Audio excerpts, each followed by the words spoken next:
तो students, last lecture में हमने इलेक्ट्रोस्टैटिक्स में गॉस थ्योरम पढ़ा था। और गॉस थ्योरम का क्या स्टेटमेंट था, गॉस थ्योरम का ये सब हम लोग लास्ट लेक्चर में कंप्लीट कर लिए थे एमएस बोर्ड के लेक्चर में। फ्लक्स जो होता है, फ्लक्स मतलब number of lines of forces passing through any close area. Close भी कैसा, 2D में नहीं होना चाहिए, 3 डायमेंशनल क्लोज्ड सरफेस से टोटल फ्लक्स कितना आता है, तो क्यू इनक्लोज्ड उसके अंदर चार्ज कितना है अपॉन एप्सिलॉन नॉट, इसके इक्वल आता है। और ये होता है ई डॉट ds के इंटीग्रेशन के इक्वल आता है। अब ये ऐसा सिंबल मैंने बनाया है कि क्लोज, ये सिंबल और ये एक ही नहीं है, अलग अलग है। ये बता रहा है कि इंटीग्रेट करना है, इस सामने वाले टर्म को इंटीग्रेट करना है ई डॉट ds को। और क्लोज कर्व मतलब ये जो सरफेस है, ये 3 डायमेंशनल सरफेस होना चाहिए, 3D जैसा फिगर होना चाहिए। ये वॉल्यूम, ये कुछ बनाना चाहिए वॉल्यूम। प्लेन सरफेस एरिया नहीं होना चाहिए, जैसे सर्कल या डिस्क नहीं होना चाहिए, स्फीयर जैसा होना चाहिए। इसलिए ये इंटीग्रेशन में ऐसे लगाया हुआ है सर्कल। और ये तो फ्लक्स इंडिकेट कर रहा है कि ये क्या है, फ्लक्स। फ्लक्स कुछ भी नहीं है खास, नंबर ऑफ लाइंस होता है। इलेक्ट्रिक लाइंस कितने किसी क्लोज सरफेस से पास कर रहे हैं, उन्हीं को फ्लक्स बोलते हैं। जैसे इसको मैं एक स्फीयर में क्लोज कर दिया तो इससे लाइंस ऐसे निकलेगा, फ्लक्स। अब ये लाइंस कितने लाइंस है, इनके प्रोपोर्शनल वो फ्लक्स होता है, फ्लक्स, राइट। यानी ज्यादा लाइन निकलेंगे तो हम बोलेंगे कि ज्यादा फ्लक्स है। ये एग्जैक्ट इसका काउंटिंग नहीं है नंबर का, अदरवाइज एग्जैक्ट काउंट करेंगे तो ये इंटीजर आ जाएगा। ये उसके प्रोपोर्शन में फ्लक्स होता है। क्लियर। तो फ्लक्स इक्वल टू, गॉस ने बताया कि Q enclosed upon epsilon not होगा, राइट।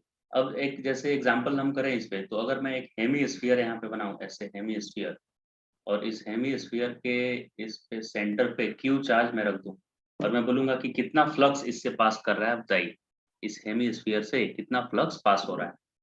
तो फ्लक्स मतलब ये लाइंस, कितना लाइन पास कर रहा है वो बताना है। तो गॉस ने बताया था कि फ्लक्स होता है Q enclosed by epsilon not, लेकिन ये क्यू तो इनक्लोज है ही नहीं, ये नीचे से ओपन है, खाली ऊपर से क्लोज है। तो नीचे से भी इसको क्लोज करना पड़ेगा मुझे। जब ये मैंने खुद से कंसीडर किया है, ये पार्ट खाली ऊपर वाला पार्ट था। तो टोटल जब एक स्फीयर होगा कंप्लीट, तब ये चार्ज जाकर इनक्लोज्ड कहलाएगा, राइट। तब मैं लिख पाऊंगा कि phi equal to Q upon epsilon not, इतना फ्लक्स पास करेगा।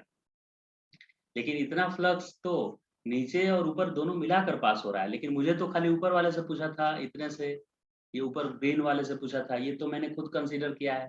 तो आधे से फ्लक्स कितना पास होगा, तो उसका हाफ हो जाएगा, यानी Q upon 2 epsilon not. Symmetrical situation यहाँ है, जैसा आधा ऊपर है हेमीस्फीयर, वैसा ही नीचे का हेमीस्फीयर है।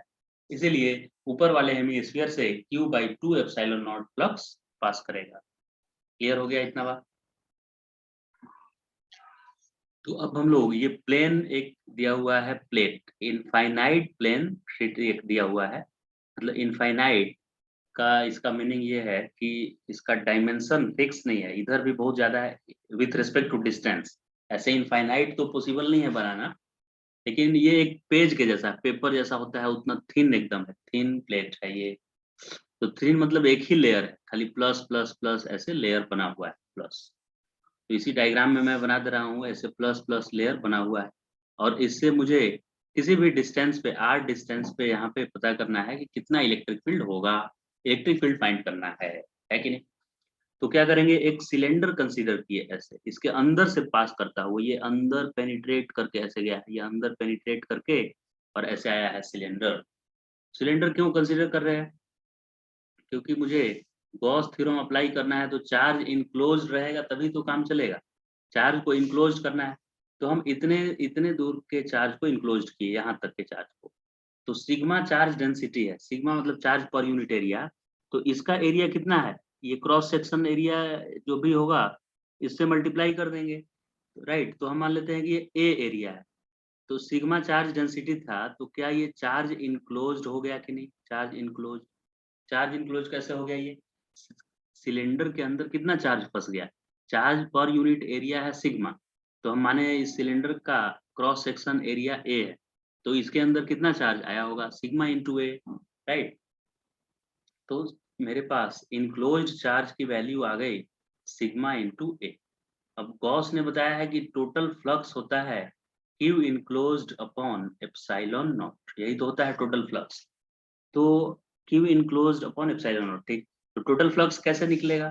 तो टोटल फ्लक्स निकालने का एक और ये फॉर्मूला है कि इलेक्ट्रिक फील्ड डॉट ds का क्लोज का ऐसे इंटीग्रल जो होता है वो होता है Q enclosed upon epsilon not E dot ds।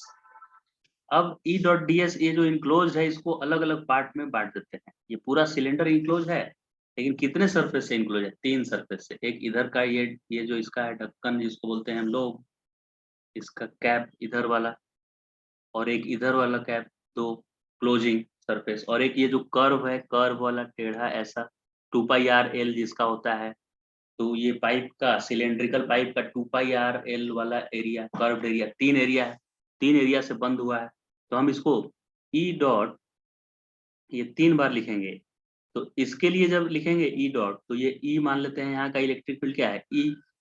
और एरिया वेक्टर इधर बाहर की तरफ होता है, तो एरिया वेक्टर को मैं ds लिख दिया, और उसका इलेक्ट्रिक फील्ड, यहाँ का जो भी इलेक्ट्रिक फील्ड होगा उसको, वो कुछ कांस्टेंट होगा इस पॉइंट का, और ds का इंटीग्रेशन मैं कर दिया। अब दूसरे साइड का लेते हैं, इधर भी देखिए इलेक्ट्रिक फील्ड ऐसे है और एरिया वेक्टर इधर है ना, दोनों इस साइड में। तो इसका क्या हो जाएगा, E, और ये भी इंटीग्रेशन ऑफ ds होगा। लेकिन जो कर्व्ड सरफेस है उसके साथ प्रॉब्लम है। कर्व्ड सरफेस का एरिया वेक्टर तो ऊपर होगा 90 डिग्री पे। जैसे एक सिलेंड्रिकल पाइप है, तो सिलेंड्रिकल पाइप पे ऐसे 90 डिग्री ड्रॉ किया हुआ है, ऐसे 90 डिग्री, तो 90 डिग्री पे। और कर्व सरफेस ऐसे है, और इलेक्ट्रिक फील्ड का डायरेक्शन आप देख सकते हैं कि प्लस से अवे होता है, अवे यानी राइट या लेफ्ट में इलेक्ट्रिक फील्ड है। जबकि ये एरिया वेक्टर परपेंडिकुलर आ रहा है सरफेस पे, यानी इलेक्ट्रिक फील्ड से 90 डिग्री पे आ रहा है।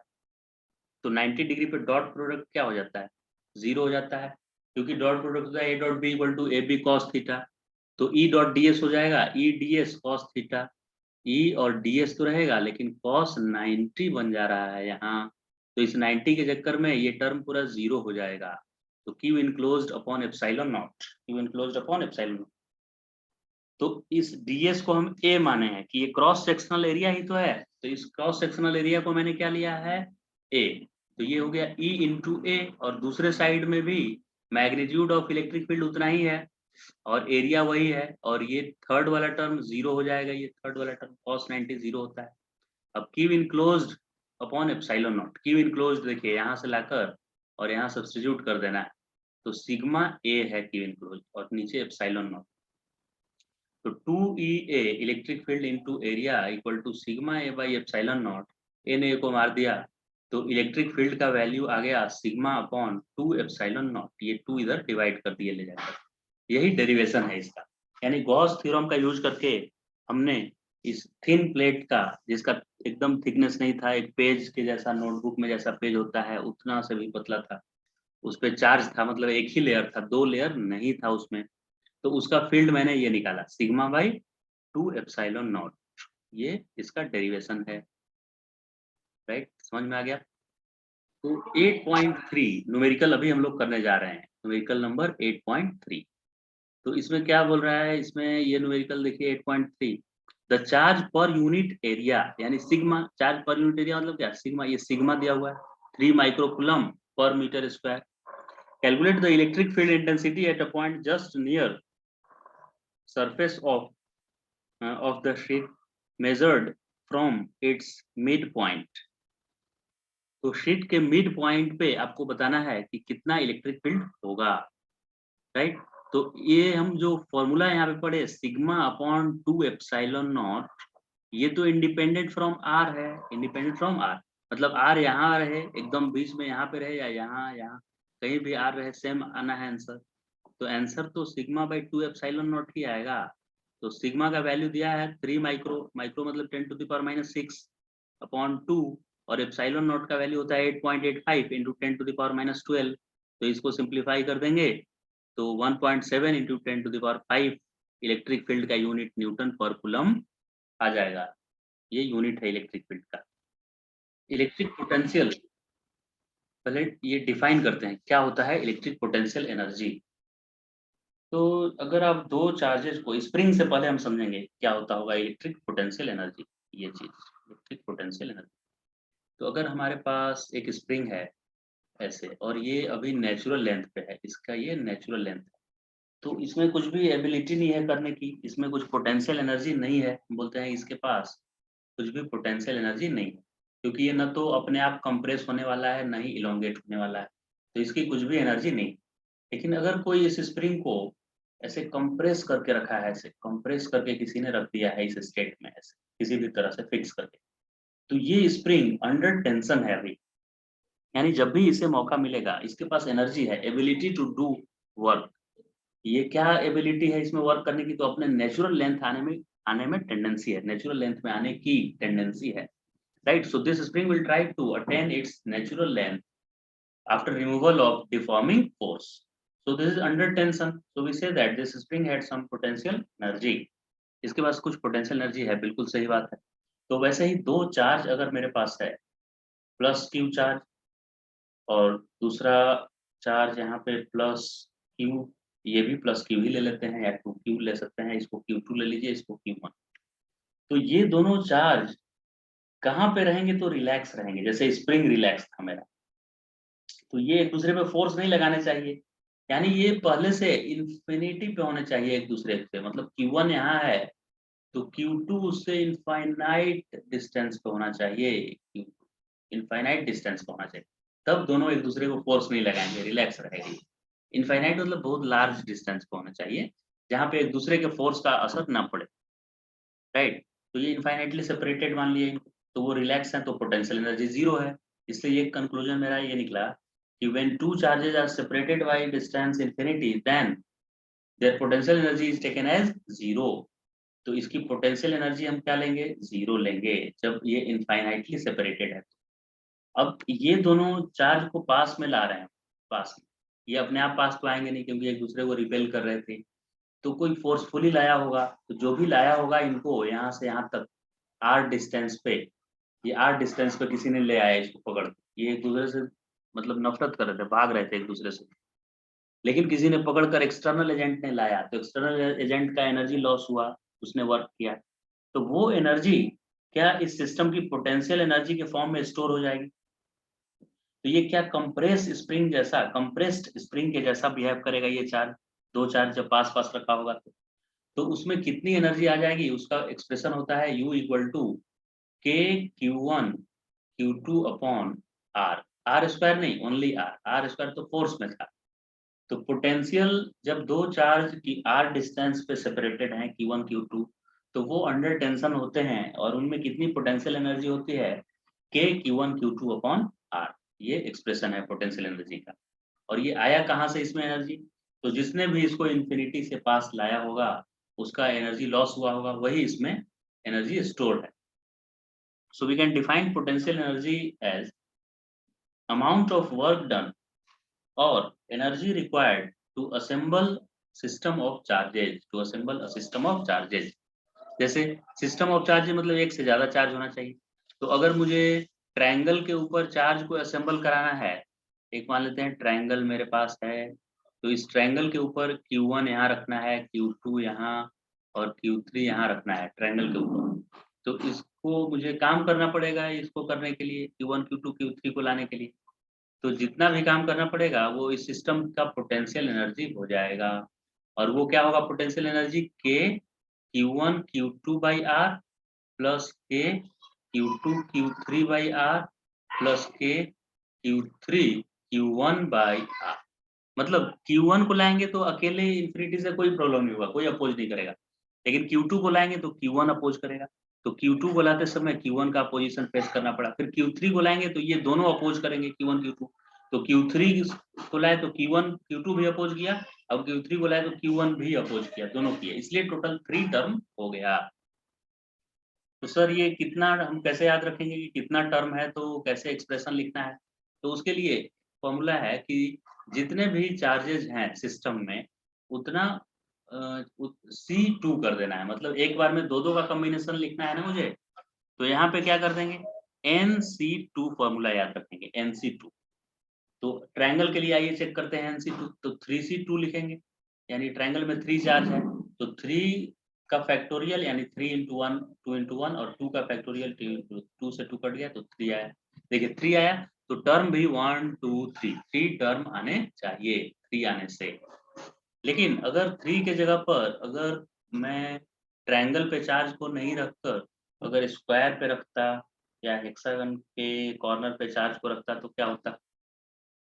तो स्क्वायर पे देखिए रख के देखते हैं, स्क्वायर एक ऐसे बना दिए, ठीक। तो इस पे कितना टर्म आएगा टोटल? तो इसके लिए चार्ज 4 चार्ज रखना है, Q1 Q2 Q3 Q4। तो कॉम्बिनेशन तैयार होगा, एक बार लिखेंगे Q1 Q2 फिर Q1 Q3 Q1 Q4 फिर लिखेंगे Q2 Q3 Q2 Q4 फिर लिखेंगे Q3 Q4 Q3 Q1 तो हो ही गया है, हाँ। तो टोटल कितना टर्म आएगा? तो उसके लिए ट्रिक क्या है? NC2। तो n यहाँ 4 है तो 4C2 लिखेंगे। तो 4 मतलब 4 इंटू 3 इंटू 2 और नीचे 4 माइनस 2। एक बार मतलब इन दोनों के डिफरेंस का फैक्टोरियल करते हैं और एक बार खुद इसका फैक्टोरियल करते हैं। तो ये 4 से 4 कैंसिल हुआ, तो 4 चार्ज को जब हम रखें तो 6 टर्म आएगा। 3 इंटू 2 क्या आ जाएगा? 6 टर्म आएगा। वैसे ही अगर हेक्सागन रखते, 6 साइड रखते, 1 2 ऐसे ऐसे 6 साइड रखते तो चार्जेस होते Q1 Q2 Q3 Q4 Q5 Q6 ऐसे चार्जेस होते। तो टोटल टर्म कितना आता? तो 6C2 टर्म आता। तो 6C2 कैलकुलेट करके देखिए, 6 into 5 into 4 into 3 into 2 into 1 और डिनोमिनेटर में 6 माइनस 2 4 फैक्टोरियल। तो 4 फैक्टोरियल जैसे ही लिखे तो ये 4 अपने आगे सबको कैंसिल कर दिया, इंटू 2 फैक्टोरियल यानी 2 इंटू 1। तो 2 से ये 3 टाइम्स कैंसिल होंगे 6 और 5 इंटू 3 हो जाएगा 15। तो इसमें टोटल 15 टर्म आएगा। तो फॉर्मूला ये एकदम याद रखना है इलेक्ट्रिक पोटेंशियल का। खाली ये 2 चार्ज के लिए फॉर्मूला ये है K Q1 Q2 by R। 3 charge system है तो इतना सारा पोटेंशियल एनर्जी होगा। 4 चार्ज सिस्टम है तो उसमें और बहुत सारा 6 टर्म्स आएंगे उसमें। लेकिन मेन फॉर्मूला दो के लिए ऐसा है कि Q1 Q2 अपॉन R। ये पोटेंशियल एनर्जी स्टोर होता है अगर चार्ज R डिस्टेंस पे सेपरेटेड है, दो चार्जेस Q1 Q2। तो क्लियर है बात? अगला कॉन्सेप्ट है इसमें दिया हुआ, कॉन्सेप्ट ऑफ पोटेंशियल और जीरो पोटेंशियल क्या होता है। अभी पोटेंशियल एनर्जी हमने सीखा है, अब सीखने वाले हैं पोटेंशियल क्या होता है। तो इन्फिनिटी से अगर आप किसी चार्ज को, तो एक मान लीजिए कैपिटल Q चार्ज यहाँ पे, कैपिटल स्ट्रॉन्ग बड़ा चार्ज, राइट। तो इस चार्ज के सामने ध्यान से देखना है पोटेंशियल क्या होता है टर्म। ये उसी तरह का है जैसे इलेक्ट्रिक फील्ड होता है।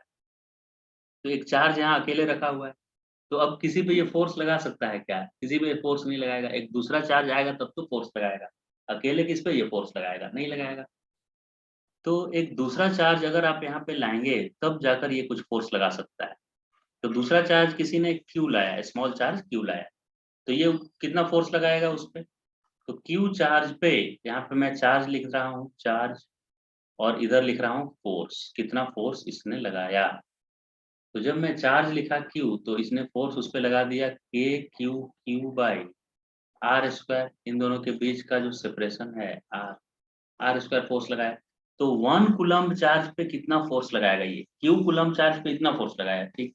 तो 1 कूलम्ब चार्ज पे ये फोर्स लगाएगा अपॉन Q करना पड़ेगा, ऐसे Q ने Q को मार दिया तो ये KQ अपॉन R स्क्वायर आ जाएगा। ये टर्म जो आ रहा है ये है क्या? ये है फोर्स पर यूनिट चार्ज। ये क्या टर्म है? फोर्स पर यूनिट चार्ज। यही तो है, चार्ज से देखिए डिवाइड किया हुआ है और ये टर्म फोर्स था। तो जो फोर्स पर यूनिट चार्ज है, यूनिट चार्ज पे कितना ये फोर्स लगा सकता है, उस चीज को सच में ये यूनिट पे नहीं लगा रहा है, सच में तो ये क्यू पे लगाया है। तो एक्चुअली में इसने फोर्स लगाया है क्यू पे। लेकिन अगर मैं ये एक्सप्रेशन लिखूं कि अगर यूनिट चार्ज पे रहता है यहाँ पे क्यू की चार्ज की जगह पर तो कितना फोर्स लगाता है? F by Q. This term is defined as electric field. Electric field यानी इस पॉइंट का इलेक्ट्रिक फील्ड कैसे डिफाइन किया गया? तो यहाँ पे यूनिट चार्ज पे कितना फोर्स लगेगा उससे डिफाइन किया गया। अब इलेक्ट्रिक फील्ड होने के लिए यहाँ कोई चार्ज लाने की जरूरत नहीं है, वो यूनिट चार्ज के लिए ही डिफाइन है। यहाँ आप चार्ज रखें या न रखें उसका फील्ड है। तो इलेक्ट्रिक फील्ड होता है किसी चार्ज के सराउंडिंग में इलेक्ट्रिक फील्ड होता है। जैसे क्यू चार्ज है तो इसके आसपास यहाँ इलेक्ट्रिक फील्ड है। इलेक्ट्रिक फील्ड होने के लिए दूसरे चार्ज को लाने की जरूरत नहीं है, इसका खुद का फील्ड है इसके सराउंडिंग में, मतलब इसका इफेक्ट है। फोर्स लगने के लिए दूसरे को लाना चाहिए। तब अगर फोर्स निकालना होगा तब दूसरे को लाने की जरूरत है। फोर्स ये अकेला नहीं लगाएगा, किस पे लगाएगा फोर्स, लेकिन फील्ड अकेले का होता है। तो इसका फील्ड यहाँ पे पूछेंगे कितना है, इससे r डिस्टेंस r1 डिस्टेंस पे, तो आप बोलेंगे यहाँ फील्ड है के क्यू बाई के capital Q by r1 square. अब इसमें खाली यही चार्ज इन्वॉल्व है, दूसरा चार्ज कहाँ है इसमें, फॉर्मूला दूसरा चार्ज है ही नहीं, खाली एक ही चार्ज है इसमें, है ना। वैसे ही इससे r2 डिस्टेंस पे पूछते हैं, r2 डिस्टेंस पे कितना है यहाँ पे, तो r2 डिस्टेंस पे यहाँ इलेक्ट्रिक फील्ड होगा के क्यू अपॉन r2 स्क्वायर। अब यहाँ भी ये एक ही चार्ज है, खाली सोर्स चार्ज है, दूसरा चार्ज है ही नहीं, दूसरे चार्ज की जरूरत है ही नहीं फील्ड के लिए, दूसरे चार्ज की जरूरत फोर्स के लिए है। वैसे ही पोटेंशियल और पोटेंशियल एनर्जी में वैसा ही रिलेशन है जैसा फोर्स और इलेक्ट्रिक फील्ड में था। यानी पोटेंशियल एनर्जी होने के लिए, पोटेंशियल एनर्जी होने के लिए सिस्टम का होना जरूरी है, यानी दो चार्ज की रिक्वायरमेंट है। लेकिन पोटेंशियल एक सिंगल सोर्स चार्ज का पोटेंशियल हो सकता है। पोटेंशियल एनर्जी बनाने के लिए मुझे क्या चाहिए, दो चार्ज, लेकिन पोटेंशियल अकेले चार्ज का हो सकता है। कैसे होगा देखिए, सिंगल चार्ज का, तो एक सिंगल चार्ज यहाँ पे कैपिटल क्यू है मेरे पास। अब यहाँ पे अगर इन्फिनिटी से मैं क्यू चार्ज को लाता है, स्मॉल क्यू को, तब यहाँ से r डिस्टेंस तक लाने में पोटेंशियल एनर्जी या वर्क डन इतना ही होता है और इतना ही पोटेंशियल एनर्जी स्टोर हो जाती है, के क्यू क्यू अपॉन आर। तो क्यू चार्ज को नहीं लाकर अगर यूनिट चार्ज को कोई लाता तब कितना होता ये, तब ये होता के क्यू और स्मॉल क्यू अपॉन आर, और पर यूनिट चार्ज यानी क्यू से क्यू चार्ज को अभी लाए हैं तो पर यूनिट चार्ज इतना आया, यानी के क्यू अपॉन आर आता। अब ये जो टर्म आया के क्यू अपॉन आर, इसमें आप ध्यान से देखेंगे एक ही चार्ज है, दूसरा चार्ज है ही नहीं, तो इसी को पोटेंशियल डिफाइन किया गया, के क्यू अपॉन आर। यानी कि इसको कैसे डिफाइन कर सकते हैं हम, कि amount of work done, electric potential at a distance r from a source charge is amount of work done to bring a unit positive charge या per unit charge to bring it from infinity to that point। जैसे ये a point है, तो मुझे a point का potential निकालना है, तो इन्फिनिटी से a पॉइंट पे यूनिट चार्ज को लाने में कितना वर्क करना पड़ेगा। सच में यूनिट चार्ज को लाने की जरूरत नहीं है, सच में आप किसी भी चार्ज को लाइए, लेकिन हम यूनिट चार्ज को लाने उसको यूनिटरी मेथड से बना लेंगे पर यूनिट चार्ज, उसी को पोटेंशियल बोलेंगे। तो पोटेंशियल किसी पॉइंट पे होता है, वहां पे दूसरा चार्ज रहे या ना रहे, लेकिन पोटेंशियल एनर्जी होने के लिए सिस्टम की दूसरे चार्ज को आना जरूरी है। क्लियर हो गया बात। तो इलेक्ट्रिक फील्ड और पोटेंशियल दोनों एक जैसे हैं। इसमें इलेक्ट्रिक फील्ड एक वेक्टर क्वांटिटी है और पोटेंशियल स्केलर क्वांटिटी है। तो किसी चार्ज के सराउंडिंग में क्या मॉडिफिकेशन होता है उसको डिफाइन करने के लिए दो टर्म इंट्रोड्यूस किया गया, इलेक्ट्रिक पोटेंशियल और इलेक्ट्रिक फील्ड। इलेक्ट्रिक फील्ड हो गया वेक्टर और इलेक्ट्रिक पोटेंशियल स्केलर क्वांटिटी हो गया, राइट। अब जीरो पोटेंशियल कब आएगा, जब इस r का वैल्यू इनफाइनाइट रख देंगे, तो एनीथिंग बाय इनफाइनाइट क्या होता है, जीरो, तब पोटेंशियल जीरो होगा। यानी इन्फिनिटी पे पोटेंशियल जीरो होता है, किसी भी पॉइंट चार्ज से कितने डिस्टेंस पे जाने पे पोटेंशियल जीरो मिलेगा। तो एक क्यू चार्ज है, तो इससे एट इन्फिनिटी चले जाइए बहुत ज्यादा डिस्टेंस पे, तो वहां पे इसका पोटेंशियल जीरो लेना है। तो potential at infinity from a source charge is taken as zero. अब यहाँ पे इलेक्ट्रिक पोटेंशियल और इलेक्ट्रिक फील्ड में कुछ रिलेशन बनाया हुआ है। इसके पहले हम पोटेंशियल डिफरेंस टर्म समझेंगे, पोटेंशियल डिफरेंस क्या है। तो चलिए, एक ये सोर्स चार्ज हम ले लिए, यहाँ पे बहुत बड़ा सा चार्ज है सोर्स, और इधर इन्फिनिटी से छोटे से चार्ज को ला रहे हैं, यहाँ से यूनिट चार्ज को, छोटे से क्या यूनिट चार्ज को लाने में डिफाइन किया हुआ है।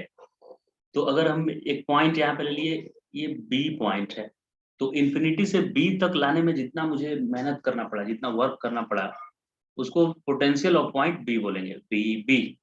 तो वीबी क्या होता है, work done per unit charge to bring that charge from infinity to point B, right, infinity से बी तक लाने में। अच्छा, अगर कोई इन्फिनिटी से और पास लाता, बी तक ही नहीं और यहाँ तक ले आता, ए तक लाता, और ये मेन है, ये समझिए मेन है, इसके सामने लाना है, ये बॉस। तो यहाँ पे ए पॉइंट एक है, तो ए पॉइंट पे लाने में इन्फिनिटी से मुझे जरूर थोड़ा एक्स्ट्रा एफर्ट लगाना पड़ता, क्योंकि ये आज ज्यादा क्लोज है, इसके आ रहा है ज्यादा क्लोज। तो ए पॉइंट पे लाने में मुझे वर्क करना पड़ा इन्फिनिटी से ए, डब्ल्यू इन्फिनिटी ए, और पर यूनिट चार्ज को पोटेंशियल बोलते हैं, तो ये वी ए का पोटेंशियल हो गया। तो पोटेंशियल एट पॉइंट आया, वर्क डन इन्फिनिटी से ए लाने में, और पोटेंशियल बी पॉइंट का हम बोलेंगे कि वर्क डन इन्फिनिटी से बी लाने में कितना करना पड़ा पर यूनिट चार्ज।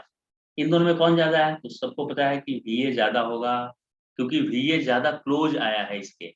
तो क्लोज आया है तो बहुत ज्यादा मेहनत करना पड़ा होगा, तब इतना ये क्लोज आएगा। अदरवाइज नेचुरल टेंडेंसी तो इनको इनफाइनाइटली सेपरेट होने की है, नेचुरली आएंगे नहीं, इसको कोई एफर्ट लगा के लाया है। तो ए पॉइंट ज्यादा करीब है, इसलिए ज्यादा लगा होगा वर्क, ज्यादा वर्क करना पड़ा होगा, तो V A is more than V B. ये बात समझ में आ गई। अब इन दोनों के बीच के डिफरेंस को अगर आप देखेंगे, V A minus V B, इस टर्म को डिफाइन किया गया पोटेंशियल डिफरेंस। इसी टर्म को क्या बोल दिए, दो पॉइंट के पोटेंशियल का पोटेंशियल डिफरेंस है ये। So difference of potential between two points. अब ये पोटेंशियल डिफरेंस आएगा कितना, तो जितना एक्स्ट्रा एफर्ट लगाना पड़ा होगा मुझे कहाँ से कहाँ ले जाने में, बी से इन्फिनिटी से बी लाने में, तो उसको वी भी बोल देंगे, बी पॉइंट का पोटेंशियल। इन्फिनिटी से ए लाने में जितना एफर्ट लगाना पड़ेगा वो ए पॉइंट का पोटेंशियल हो गया। लेकिन खाली बी से ए लाने में जो वर्क करना पड़ा, ये खाली बी से ए एक्स्ट्रा जो यहाँ से यहाँ लाने में वर्क करना पड़ा, बी पॉइंट से ए पॉइंट तक, वो चीज है ये पोटेंशियल डिफरेंस पर unit charge. So this expression is very important for finding potential difference. Potential difference क्या होता है, ये potential difference तो एक पॉइंट से दूसरे पॉइंट तक पर यूनिट चार्ज को मूव कराने में किया गया वर्क डन। अब यहाँ पे आप देखेंगे तो ये बी ए लिखा हुआ है, यानी आपको वर्क चार्ज को बी से ए लेकर आप आए हैं। लेकिन यहाँ जब डिफरेंस लिखेंगे तो बी माइनस ए नहीं लिखना है, फाइनल माइनस इनिशियल, मतलब ए माइनस बी लिखना है, ए माइनस बी। अगर बी माइनस, ये भूल गए देखिए, इधर बी टू ए है जबकि ये ए माइनस बी है, उल्टा उल्टा लिखना है, तब सही आंसर आएगा। समझ में आ गया पोटेंशियल डिफरेंस क्या है। अब हम लोग पोटेंशियल डिफरेंस और इलेक्ट्रिक फील्ड में रिलेशन देखेंगे, कैसे ये रिलेटेड है दोनों। तो अगर पोटेंशियल डिफरेंस जो कि मैं अभी लिखा था V A minus V B, इसको आप डेल्टा वी भी लिख सकते हैं, या पोटेंशियल डिफरेंस लिख सकते हैं, या स्मॉल डिफरेंस को डी भी लिख सकते हैं। स्मॉल चेंज को डी लिखते हैं और लार्ज चेंज है तो ऐसे ट्रायंगल से इंडिकेट करते हैं डेल्टा से। तो डीवी पोटेंशियल डिफरेंस जो आता है वो minus E dot D R के इक्वल होता है, डी आर। ये डॉट प्रोडक्ट है, ये खाली मल्टीप्लाई किया हुआ नहीं है। और डॉट प्रोडक्ट स्केलर होता है, इसलिए लेफ्ट साइड में मुझे स्केलर मिल जाएगा, ये क्वांटिटी क्या मिल जाएगा, पोटेंशियल डिफरेंस स्केलर। और ये क्या है, वेक्टर। और ये भी क्या है, वेक्टर। ये क्या है, डिस्प्लेसमेंट वेक्टर है। तो कौन सा वेक्टर बोलेंगे, displacement vector.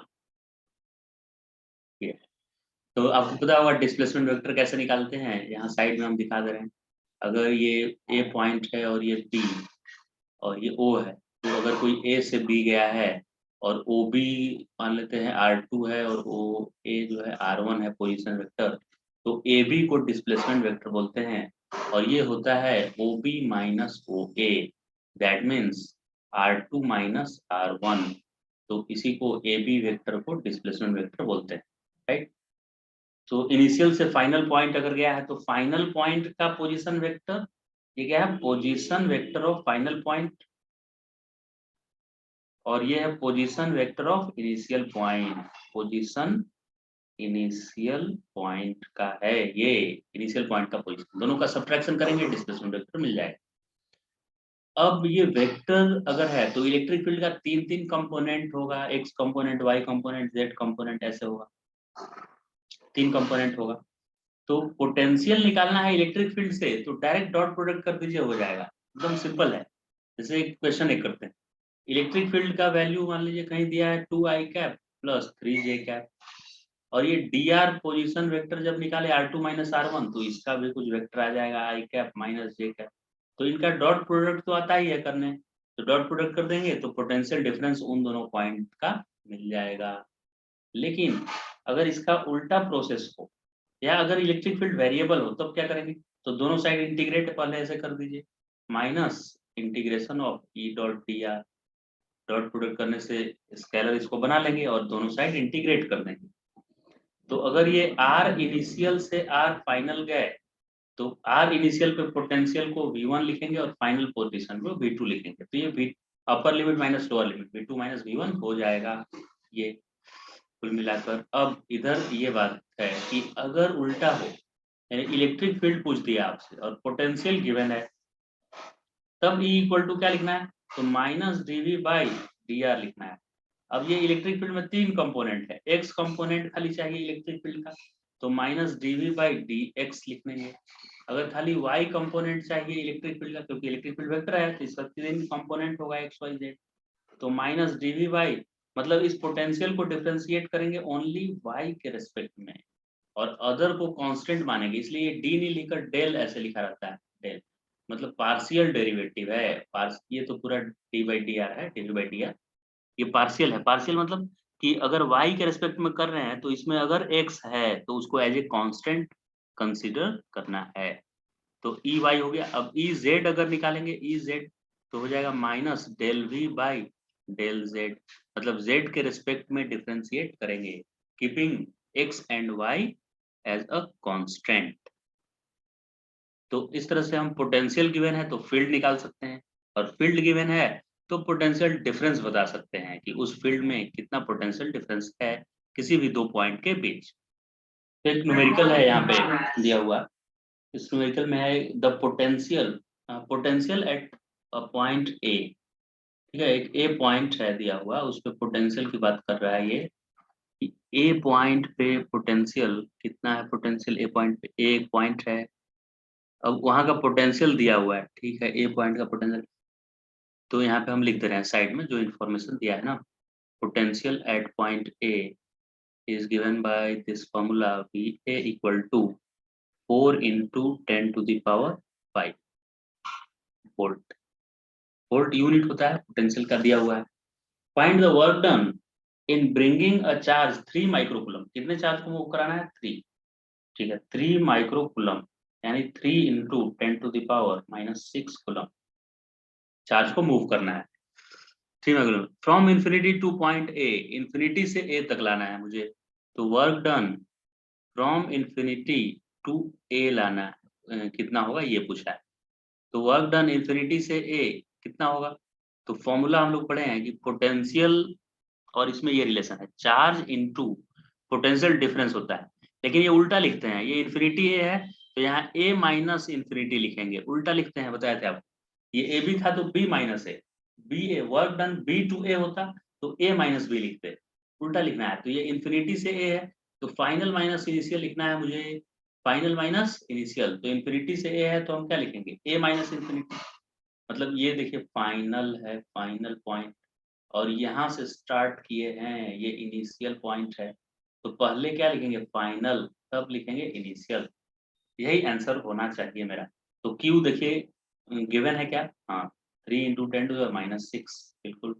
V A point का पोटेंशियल गिवन है क्या 4 into 10 to the power 5 दिया हुआ है, ये तो नहीं दिया हुआ है सर इंफिनिटी वाला पोटेंशियल, इसका क्या करें, तो इंफिनिटी में पोटेंशियल जीरो होता है, पोटेंशियल इंफिनिटी में बताए थे जीरो होता है, अभी अभी इसी लेक्चर में हम लोग किए हैं ये बात, तो अब इसको मल्टीप्लाई कर देंगे तो मुझे पता चल जाएगा कि इन्फिनिटी से ए लाने में कितना काम करना पड़ा, तो मल्टीप्लाई करने से आंसर कितना आ जाएगा 1.2 जूल, यानी इन्फिनिटी से और ए पॉइंट तक लाने में इस चार्ज को कितने कूलम को 3 माइक्रोकूलम को 1.2 जूल वर्क करना पड़ा।